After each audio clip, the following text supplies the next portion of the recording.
السلام علیکم ناظرین، حق نیوز کے ساتھ میں ہوں آپ کا میزبان محمد علیم الدین۔ ناظرین، آج ہمارے ساتھ موجود ہیں استحکام پاکستان پارٹی کے حلقہ PP-15 سے نامزد امیدوار حامد نواز راجہ صاحب۔ ہم آج ان سے جانیں گے اس حلقے کو کن کن مسائل کا سامنا ہے اور اس کے حل کے لیے انہوں نے کیا کیا جو ہے وہ اپنا منشور بنایا، وہ کس طریقے سے ان مسائل کو حل کریں گے۔ ہمارے ساتھ موجود ہیں حامد نواز راجہ صاحب۔ السلام علیکم سر۔ سر یہ بتائیے گا کہ آپ سر اس حلقے کو جو مسائل کا سامنا ہے، اور سب سے پہلے تو سر پہلا سوال تو ہم آپ سے یہ کریں گے کہ آپ نے سیاست کا آغاز جب کیا اور کن کن عہدوں پہ آپ رہے اور یہ سفر سارا آپ نے طے کر کے آج یہاں تک پہنچے ہیں، سر اس پہ تھوڑی سی روشنی ڈالیے گا۔ بسم اللہ الرحمن الرحیم۔ سیاست کا آغاز میں نے 1997 میں کیا۔ اس وقت میں بلا مقابلہ اس حلقے سے، اپنے آبائی حلقے سے ممبر ڈسٹرکٹ کونسل منتخب ہوا، اور پھر 2001 میں تحصیل ناظم کے عہدے پہ فائز ہوا، اور پھر 2002 سے 2005 تک میں نے حیثیت تحصیل ناظم اور چیئرمین RDA فرائض سر انجام دیے۔ اس کے بعد 2005 میں ٹاؤن ناظم پوٹھوار بنا، اور 2009 تک میں ٹاؤن ناظم رہا۔ اس طرح تقریباً 9 سال یا 10 سال جو میں نے اپنے اقتدار کے گزارے، اس میں نے لوگوں کی خدمت کی، جو آج بھی لوگوں کے دلوں میں اور ذہن میں زندہ ہے، اور یہی وجہ ہے کہ لوگ میرے ساتھ بے پناہ اس ہمدردی کا اظہار کرتے ہیں، اور ان کی یہ ہمیشہ خواہش ہوتی ہے کہ میں ان کے حلقے سے ان کا نمائندہ بنوں۔ اور اب میں نے یہاں سے PP-15 سے الیکشن لڑنے کا فیصلہ کیا، اور انشاءاللہ جس طرح پہلے عوام کی خدمت کی، علاقے کی ترقی، تعمیر و ترقی کے لیے کام کیا، انشاءاللہ اسی طرح اس حلقے میں بھی اسی طرح ہم اپنے کام کریں گے۔ جی سر، یہ بتائیے گا کہ آپ کو کیا علم ہے سر اس وقت جو ہے آپ کے حلقے میں کہ کیا کیا مسائل ہیں، اور آپ سر ان مسائل کے حل کے لیے سر آپ نے کیا منصوبہ بندی کر رکھی ہے سر؟ دیکھیں، مسائل تو ہر جگہ پہ اس وقت بے پناہ ہے۔ یہاں پہ لوگوں کو سب سے بڑا مسئلہ پانی کا ہے، تعلیم کا ہے، ہیلتھ کا ہے، اور لوگوں کے گلیوں کا، مطلب محلے میں اتنے زیادہ مسائل ہیں کہ جتنی اس کی لمبی ایک فہرست ہے، اس کا ذکر کرنا یہاں پہ مشکل ہے۔ لیکن میں ان مسائل سے بخوبی واقف ہوں، کیونکہ میں نے ایک تو میں یہاں کا رہائشی ہوں، لوکل ہوں یہاں کا۔ جو دوسرے لوگ ہیں جو یہاں سے ابھی امیدوار ہیں، وہ یہاں کے رہنے والے نہیں ہیں، نہ اس حلقے سے ان کا تعلق ہے۔ میرا تو جینا مرنا ان لوگوں کے ساتھ ہے، تو انہی لوگوں میں رہنا ہے، میری رہائش بھی اسی حلقے میں، اس لیے یہاں کے مسائل جو ہیں وہ مجھ سے چھپے ہوئے نہیں ہیں۔ تو انشاءاللہ میں نے پہلے بھی، ایک تو ہوتا ہے کہ صرف وعدہ کرنا اور لوگوں کو امیدیں دلانا، میں نے پریکٹیکلی کر کے دکھایا ہوا ہے لوگوں کو۔ بحیثیت تحصیل ناظم، ٹاؤن ناظم، جو میں نے لوگوں کی خدمت کی ہے، اس وقت بھی جس وقت یہ حلقہ جو ہے یہ کنٹونمنٹ کا حلقہ ہے، میرے جورسڈکشن میں نہیں آتا تھا جس وقت میں تحصیل ناظم تھا، لیکن اس کے باوجود میں نے اس حلقے میں بھی بے شمار ترقیاتی کام کروائے، اور بڑے میگا پروجیکٹس جو ہیں وہ اس دور میں کمپلیٹ کروائے، ان کا نمائندہ نہ ہوتے ہوئے بھی۔ اور اب کیونکہ میں خود یہاں سے ڈائریکٹ اس میں حصہ لے رہا ہوں، تو یہاں پہ اگر مجھے یہ لوگ منتخب کرتے ہیں، اللہ کے فضل و کرم سے کامیابی ملتی ہے، تو انشاءاللہ دیکھیں گے جس طرح پہلے ان کا نمائندہ نہ ہوتے ہوئے خدمت کی ہے، تو اسی طرح اب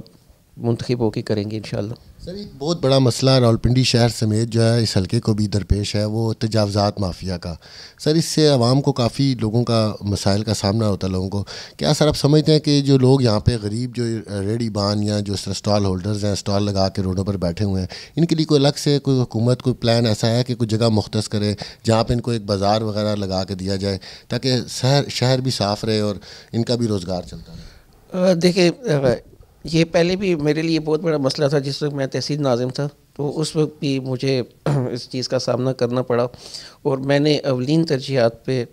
تجاوزات ختم کرنے کا فیصلہ کیا۔ اور میں اس کی مثال دوں گا کہ اس وقت باڑہ مارکیٹ میں وہاں سے پیدل گزرنا لوگوں کا محال تھا، تو میں نے یہ چیلنج قبول کرتے ہوئے میں نے ان لوگوں سے وعدہ کیا تھا کہ میں یہاں سے یہ ساری چیزیں آپ کو کلیئر کروا کے دوں گا۔ تو الحمدللہ میں نے اس وقت باڑہ مارکیٹ سے، جہاں سے لوگ پیدل نہیں گزر سکتے تھے، میں نے وہاں سے ٹریفک گزاری، جس پہ مجھے گولڈ میڈل بھی ملے۔ ان لوگوں نے وہاں پہ، جو ہماری تاجر برادری ہے، انہوں نے دیے مجھے۔ تو میں نے شہر میں اپنے دور میں کسی جگہ پہ بھی تجاوزات جو ہیں وہ نہیں چھوڑی تھیں، ساری کلیئر کروائی تھیں میں نے۔ اور میں نے پھر یہ بھی سوچا تھا کہ ان لوگوں کا روزگار جو ہے وہ ڈسٹرب نہ ہو، ہم نے ان کے لیے الگ جگہ مختص کی، اسی طرح جس طرح وہاں پہ شہر میں کام کیا، میری یہ انشاءاللہ اولین ترجیحات میں ہوگی کہ اس جگہ سے بھی، اس آبادی میں سے، اس حلقے میں سے تجاوزات جو ہے وہ ختم کیجیے۔ یہ بہت بڑی لعنت ہے، اور اس کے پیچھے جو مافیا ہے میں اس سے بھی بخوبی واقف ہوں، کیونکہ میرا اپنا ایک تجربہ ہے، میں اس دور میں سے گزرا ہوں، میں نے شہر میں بھی پہلے ان چیزوں کا سامنا کیا، اس لیے یہاں پہ تجاوزات ختم کرنا میری اولین ترجیحات میں ہوگا۔ اس وقت میں نے شہر میں ٹانگے ختم کیے تھے، صرف اس وجہ سے کہ وہاں پہ ایک تو ٹریفک کا مسئلہ تھا، سلو موونگ ٹریفک تھی، اس کی وجہ سے پورا شہر جو ہے ہر وقت ڈسٹرب رہتا تھا، میں نے ان کو ختم کیا۔ وہاں اس کی جگہ ہم یہ چنگشی رکشہ جو ہے یہ ہم لے کے آئے، لوگوں کو 2 ہفتے کی یا 3 ہفتے کی اس وقت ہم نے ٹریننگ کا پروگرام بنایا تھا، ٹریننگ دی، اور اس طرح وہاں سے میں نے کیٹل جو ہے، جو مویشی ہیں، وہ شہر سے ان کا خاتمہ کیا تاکہ پولوشن کم ہو، پینے کا جو پانی ہے اس کا مسئلہ حل ہو، کیونکہ کافی سارا پانی اس طرح ضائع ہو جاتا تھا، تو اس میں صفائی کا نظام بھی بہتر ہوا، پینے کا پانی جو ہے وہ بھی لوگوں کو میسر ہوا، اور گندگی جتنی تھی وہاں سے وہ بھی نکلی۔ اس طرح وہاں پہ ہم نے کامیابی حاصل کی، انشاءاللہ اسی پیٹرن پہ یہاں پہ بھی کام ہوگا۔ جی سر، یہ بتائیے گا کہ جو گلی محلوں کے مسائل ہیں سر، اس میں بلدیاتی نظام جو ہے وہ کارگر ثابت ہوتا ہے، تو سر اس میں آپ کی پارٹی کا کیا منشور ہے، وہ اس کو کتنی اہمیت دے رہے ہیں؟ جی بالکل، ہماری پارٹی جی انشاءاللہ اگر ہم آتے ہیں اقتدار میں تو پہلا کام انشاءاللہ یہی ہوگا کہ بلدیاتی انتخابات جو ہیں وہ کرائے جائے، کیونکہ بیسیکلی لوگوں کے جو مسائل ہیں صرف بلدیاتی نمائندے جو ہیں وہی حل کر سکتے ہیں۔ جی سر، یہ بتائیے گا کہ کیا آپ سمجھتے ہیں کہ اس وقت جو ملک کو درپیش مسائل ہیں ان کو ایک مضبوط مینڈیٹ والی حکومت ہی حل کر سکتی ہے، نہ کہ مخلوط حکومت، کیونکہ اس میں پھر کھینچا تانی چلتی رہتی ہے، کوئی بل پاس کرانا بھی مشکل ہوتا ہے، تو سر آپ سمجھتے ہیں کہ کوئی ایسی مضبوط حکومت ہے وہی اس ملک کو اس برانی کیفیت سے نکال سکتی ہے؟ لیکن جو ابھی موجودہ حالات ہیں اس میں تو مخلوط حکومت ہی بنے گی، کوئی ایک سیاسی جماعت جو ہے وہ اکثریت حاصل نہیں کرے گی، لیکن میں اپنی جماعت جو ہے ہماری استحکام پاکستان، میں اس کے بارے میں یہ کہوں گا کہ لوگوں کو چاہیے کہ ان پہ اعتماد کریں، ان کو موقع دیں، کیونکہ باقی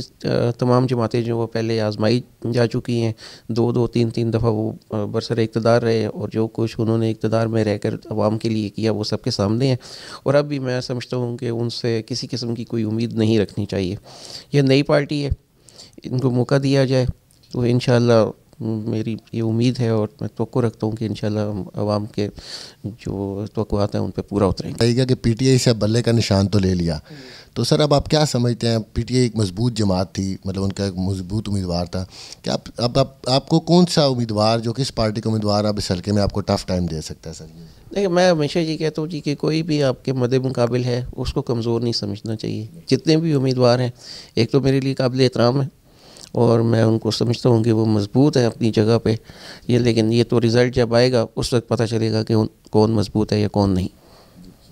سر ایک یہ بتائیے گا کہ آج کل سر جو سیاسی ماحول بنا ہوا ہے اس میں جو سیاسی جماعتوں کے قائدین ہیں وہ سر منشور اور لوگوں کے مسائل پر بات کرنے کی بجائے وہ ایک ذاتیات پر اترے ہوئے ہیں، تو سر اس سے تو ہمیشہ ملک پیچھے ہی گیا، اور اس سے کوئی عوام کا فائدہ نہیں ہوا۔ عوام کا فائدہ تو ان کے مسائل کے حل میں اور کوئی ایسا منشور کے اوپر بات کی جائے، تو سر آپ اس سینیریو کو کس طرح سے دیکھ رہے ہیں، اور آپ کیا سمجھتے ہیں کہ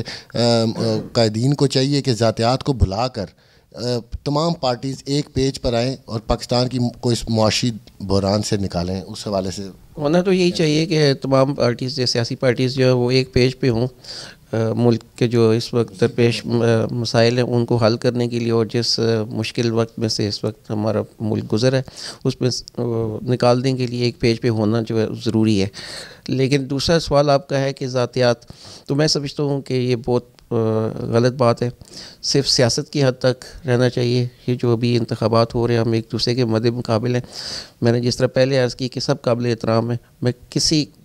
میں اپنی بات کروں گا کہ میں کسی کی ذاتی زندگی، کسی کے ذاتی کردار پہ کبھی نہ پہلے بات کی نہ اب کروں گا، اور سب کو یہ چاہیے کہ وہ صرف اور صرف اپنا منشور، جو اپنا پروگرام ہے اس کو لے کر آگے چلیں، لوگوں کو اپنا پروگرام بتائیں۔ ذاتیات پہ صرف وہی لوگ آتے ہیں کہ جن کے پاس کوئی پروگرام نہیں ہوتا، کوئی ان کے پاس منشور نہیں ہوتا، آگے کیا انہوں نے لوگوں کے لیے کرنا ہے، کوئی ان کا پروگرام نہیں ہے، اس وجہ سے وہ ذاتیات پہ آتے ہیں، اور میں سمجھتا ہوں یہ بہت بڑی زیادتی ہے اور غلط بات ہے۔ سر آخری سوال سر یہ بتائیے گا کہ اگر سر آپ انشاءاللہ اب مستقبل میں اگر آپ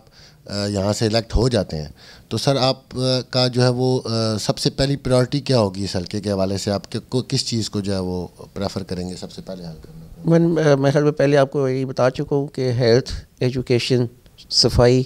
یہ جو انکروچمنٹ ہے، یہ چیزیں جو تعلیم، ساری چیزیں جو ہے میری ترجیح بنیادوں پہ ہوں گی انشاءاللہ۔ جی ناظرین، آپ نے سنی حلقہ PP 15 سے حامد نواز راجہ صاحب کی گفتگو۔ ہمیں دیجیے اجازت، اللہ نگہبان۔